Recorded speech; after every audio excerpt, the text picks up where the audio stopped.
Hey y'all, welcome back. If you're new here, my name is Morgan, and here we do a little bit of all things creepy, but today I'm going to be doing nothing but reading scary stories that you guys have sent in to me.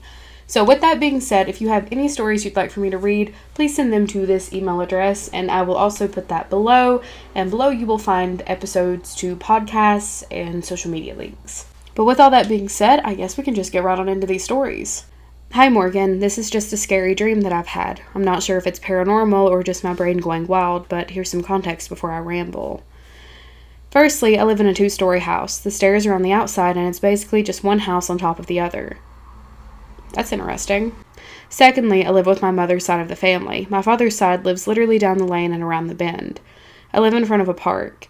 If you take a left, you'll meet a 2-way street, and if you take a right, you'll go straight down the street and you'll meet the turn and just keep walking. You'll pass by another street that goes onto the main coastal road. But if you keep going, then you'll go to a community center. Parallel to that is my dad's house. So this dream begins with me at my home. I'm just doing a bit of nonsense like every normal dream. One of my favorite actors appears and is having a casual conversation with me. After a while, things go dark.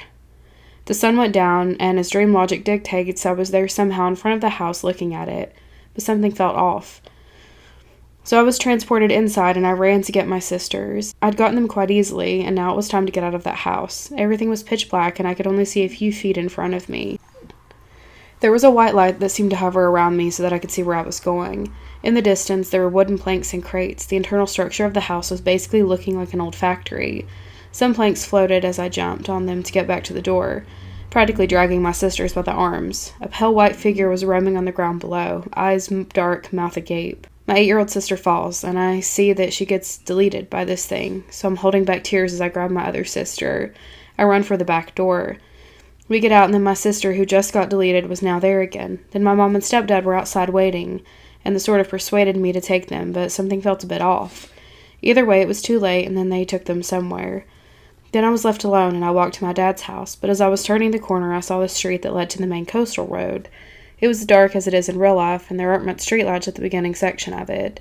It scares me all the time, but this time just looked different, as it filled me with a sort of fear. I kept going and tried to ignore it, but as I got closer, I saw a dark figure made of solidified black mist, like substance fuzzy on the edges, like a living shadow. It looked 3D tall and at least a little bigger than me. I'm about 6 feet to 6.5 feet. It also had no face, but it had what seemed to be a jester hat with 3 peaks on the hat. As it got closer, my vision turned to static, as if I was watching on an old analog TV. Then I got scared and filled with a primal fear. I walked backwards as to not be noticed, but it had, and advanced a bit now, peeking from the corner of the community center building. Then I bolted towards that building because suddenly I couldn't get back.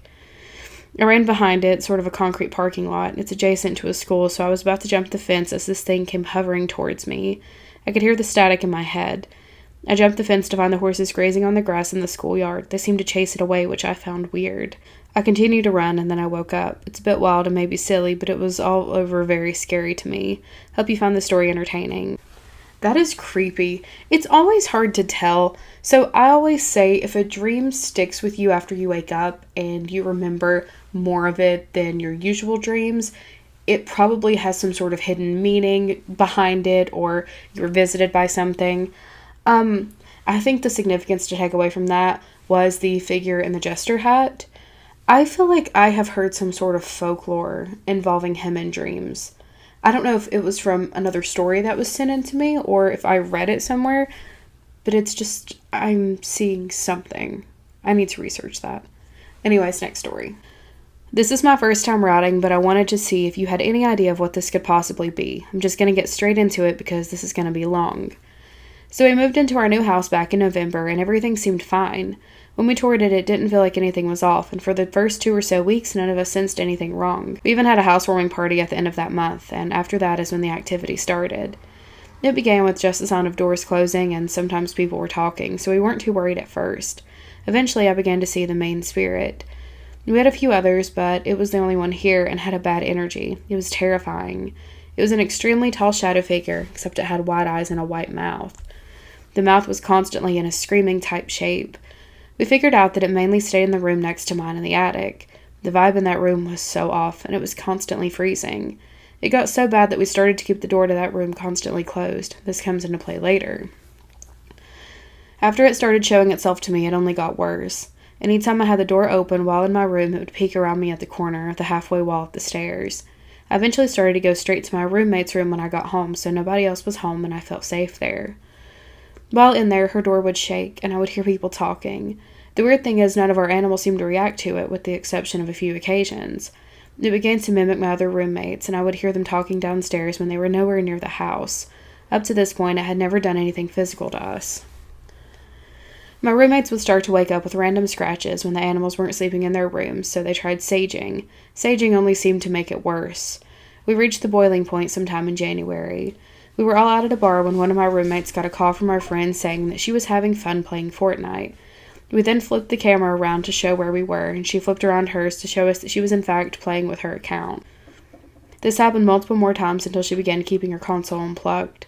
The same night we got the call from our friend, we came home and found a piece of wood on the stairs up to my room with nails sticking out of it. If we hadn't been paying attention, it would have gone through one of our shoes. It wasn't there when we left, so we spent weeks searching for it where it came from. One day I went back into that room that I mentioned earlier. Sitting on my dresser was another wood block. I realized the one we found was from when we moved in my dresser. The only way it could have gotten out onto those stairs was if someone moved it. None of us had been in that room that night, and after this I began to have my friends stay over every night, and I no longer felt safe over while I was sleeping. We tried saging again after this, and everything kept happening. My roommate's mom ended up giving us holy water to try, and that is the only thing that seemed to stop it. We haven't had anything happen since about March, knock on wood, but I do still get worried it'll start up again. If you're able to give any insight, that would be great, as it was mainly targeting me from what it seems like, probably because I'm the most sensitive. I have lots of other stories from my childhood, so if you'd like to hear those, just let me know. P.S. Sorry if this doesn't read very well. I have long nails on right now and was trying to make it as short as possible because it's hard to type on my PC.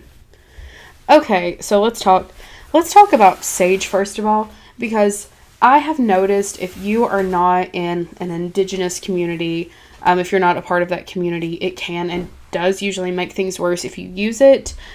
So I always recommend just not using it unless you know that you're good to. Dragon's blood incense is really good. You can even use herb bundles if you would rather. You can put like rosemary and lavender in one. You can use rosemary and lavender incense. If you don't even want to do like a smoke type cleansing, you can use sound, you can use crystals. Literally anything is better than sage because sage will aggravate it.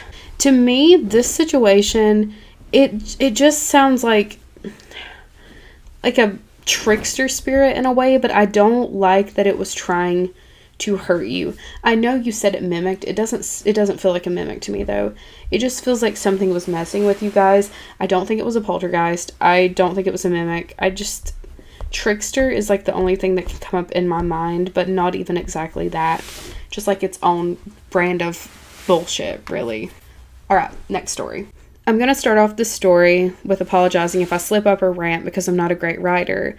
This week I went on a school camp and have encountered a few things, and I was wondering if it was anything paranormal and if I should be scared. I live in South Australia, and a lot usually doesn't happen, but a few days ago on this camp I was walking early in the morning with one of my teachers. We were going up to the kitchen area, as the dorm and kitchens, toilets, and dining rooms were all separated.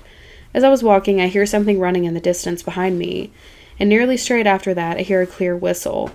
I decided to ignore it, and it didn't happen again until last night. That night, my friends and I were sneaking around and messing in the kitchen after curfew. One friend and I decided to leave, and we started walking to the dorms, and we heard a loud, clear whistle. I told her not to say anything, and we kept walking. As I said that, I heard something running up behind me, and I start running. I look behind me, and it's our other friends who I see walking out of the toilet block. I brush it off as that, but I swear there was something behind me. As they got off of the porch at the toilet block, we all hear another whistle, and my friends and I bolt down to the dorms, and the other two ran behind at the toilets. They came back to the dorms around 10 minutes later because they were scared. When they came back, we started talking about what happened, and we started hearing scratching around the outside of the dorm rooms. We were so scared, as everyone else was asleep. The next day we woke up, and our other friend who was asleep told us that she heard weird sounds and scratching the night before. We hadn't told her about what happened. The rest of the day we felt like we were being watched, and it was the last day of camp, so we left. Is there anything that could follow or harm me? Should I do anything or will I be okay? Thank you for reading. So, things can follow. I don't get the vibes that it did. I think it was just messing with you guys. You said you were at a camp, so I'm assuming you were probably out in the middle of nowhere. That's usually how camps work here, at least. I'm sure it's how it is everywhere. I don't know why I said it like that. I'm sure it's how it is everywhere. But it was probably you were just in something's territory and it was making it known that it knew you were there and it wanted you to know it was there, and it was probably just playing around with you. You guys didn't really react. I know you ran, which isn't great, but you left shortly after, so I don't think anything attached. I would just keep an eye out, try to ignore things if they do happen, but I think you're fine. Alright, next story. For a little context, I'm Indigenous and 24. I've been a pretty lucid dreamer my whole life. I grew up on the reserve and also camped with my mom's side of the family, most at my grandma's cabin. They're more traditional and into our culture, and we do ceremonies and everything. But for this story, when I was a young kid, I woke up crying almost every single night because of nightmares. I was terrified of the dark, closets, basements, you name it. I was even scared of being outside at night. We have no streetlights. Native people have a lot of stories that are scary but are meant to be lessons. My mom's side of the family had these fun gatherings every year where we had games and a feast for a weekend. Every time it was bedtime, someone would come tell us stories to basically keep us inside and to make sure that we got to bed and didn't mess around. They would say the little spirits will come and take us if we're too loud or don't listen and go to bed. Or if you don't do the dishes before going to bed, they will come and lick the dishes clean. That one was always kind of funny, but it still terrified me that they would come into our cabin. Anywho, we believe that dreams are just another plane we exist in. There are dream travelers and readers, and our spirits can travel while our physical body's asleep. That's why it's important to protect yourself and keep medicines around so that your spirit can't go too far while you're most vulnerable. One particular dream stuck with me my whole life. I was around 10 years old and I was at my grandma's cabin. No one else was around when all of a sudden I was being dragged towards the door outside by a bunch of these little tree spirits.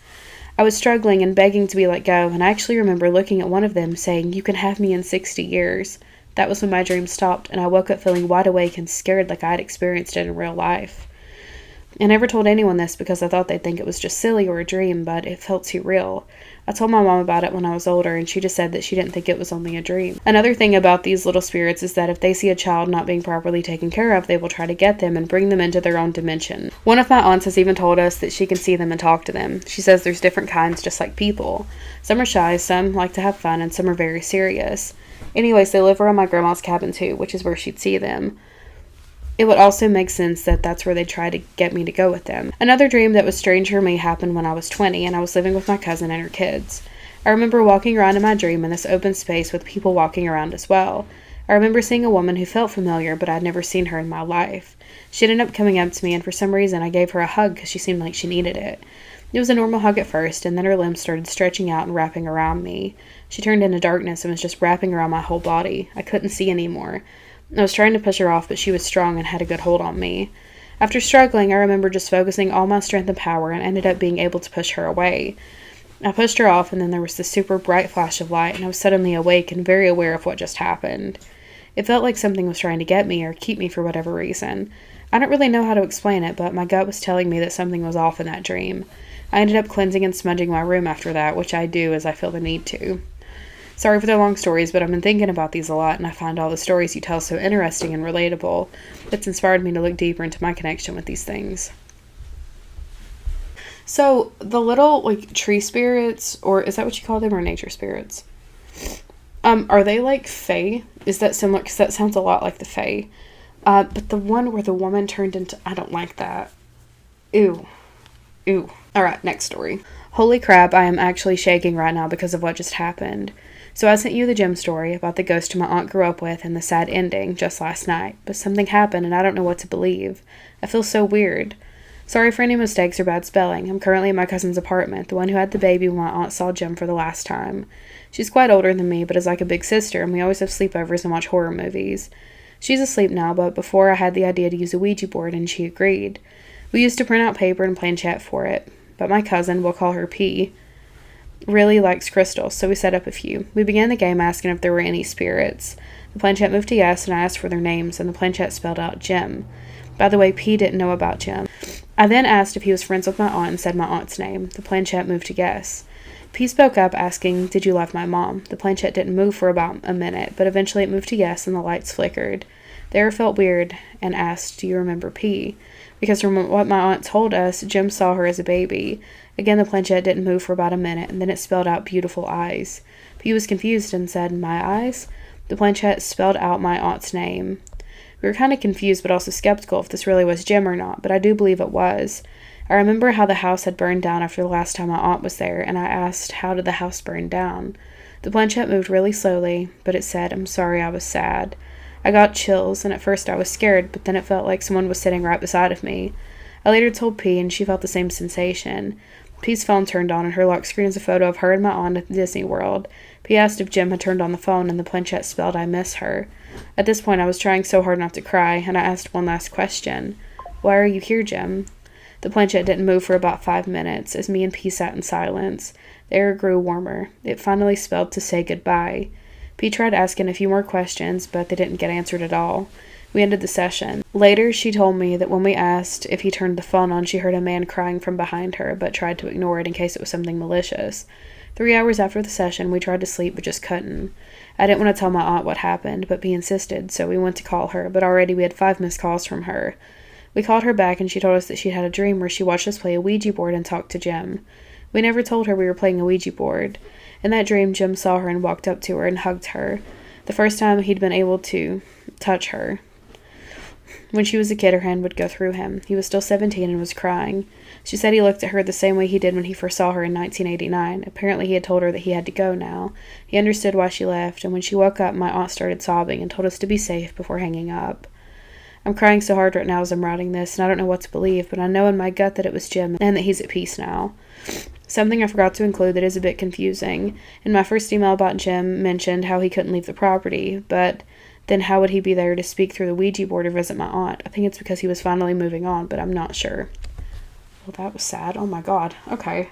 The first one already made me cry, and then, okay. Whew. So, it's kind of, think of the house as a vessel in the sense. If you destroy a vessel, which is something that a spirit is attached to or inside of or anything like that, they can move freely. The house was probably like that, so when it burned down, Jim was now able to move around and he could move on in a sense. He wasn't stuck anymore. So, I mean, that's probably, unfortunately or fortunately, depending on how you look at it, the last time you guys will interact with Jim, which makes me really want to cry. Whew. We're ending that one on a sad note. Anyways, I hope you guys have an amazing rest of your day, and I will see you tomorrow.